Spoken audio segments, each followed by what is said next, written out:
This is All India Radio. Please stand by for the next program. This is All India Radio. You will now hear comments from the press. The Times of India in its editorial titled Maximal Option writes, Defence Minister Rajnath Singh's assertion that Pakistan-occupied Kashmir POK is now the only issue on which there can be a dialogue with Pakistan could be primarily an internal signal, as New Delhi's position in any case is that such dialogue can only happen when Pakistan takes terror off the table, which could be a long time coming. On the other hand, the logic for nullification of Article 370 is that autonomy and special status for Kashmir keep separatist hopes alive. That's something New Delhi wants to take off the table now, rhetorically amplified by the statement that it will now negotiate only on POK.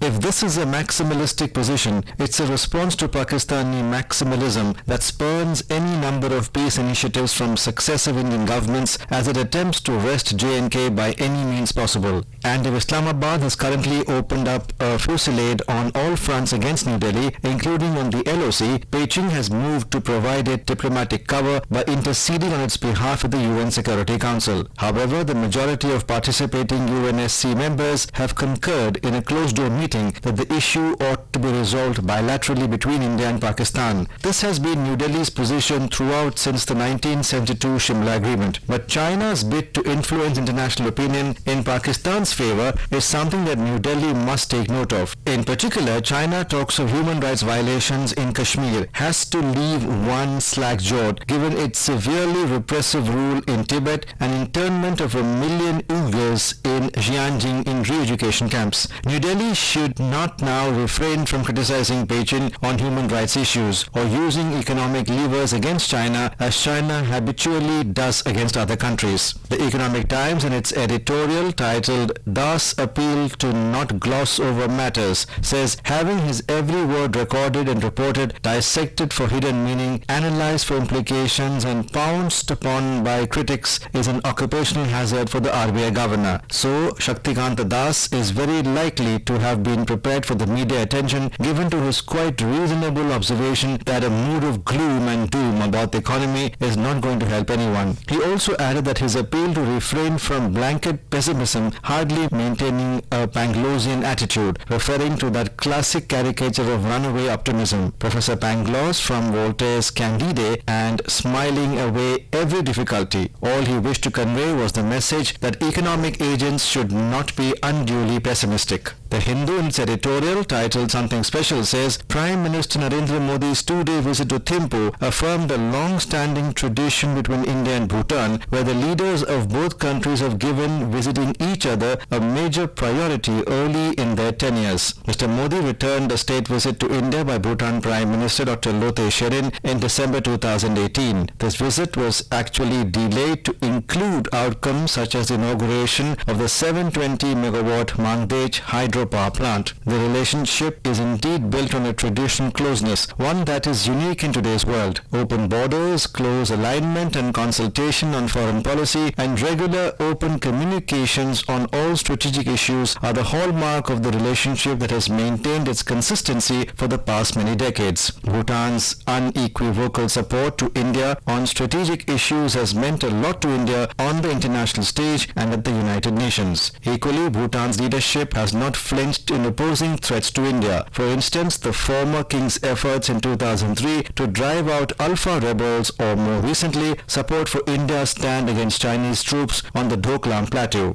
India's assistance to Bhutan's planned economy, to constructing its highest revenue earner of hydropower generated electricity and then buying the electricity generated has also ensured a symbiotic and mutually beneficial base to the relationship which has been nurtured by the leaders in both countries in a manner Mr. Modi called exemplary. The Tribune in its editorial titled Man-Made Disaster writes, the rains have caused untold devastation across India's length and breadth in the past few weeks. Even as the southern and western parts continue to bear the brunt of the monsoon's fury, it's now the north that is at the receiving end. Himachal Pradesh has been hit hard with over 20 casualties, while Punjab, Haryana and Uttarakhand have also suffered heavy losses. However, this disaster can't simply be dismissed as natural or seasonal. It is man-made to a great extent. Unauthorized construction, deforestation, illegal quarrying and road widening, especially in the ecologically fragile hills, have worsened the damage due to landslides. Those were the comments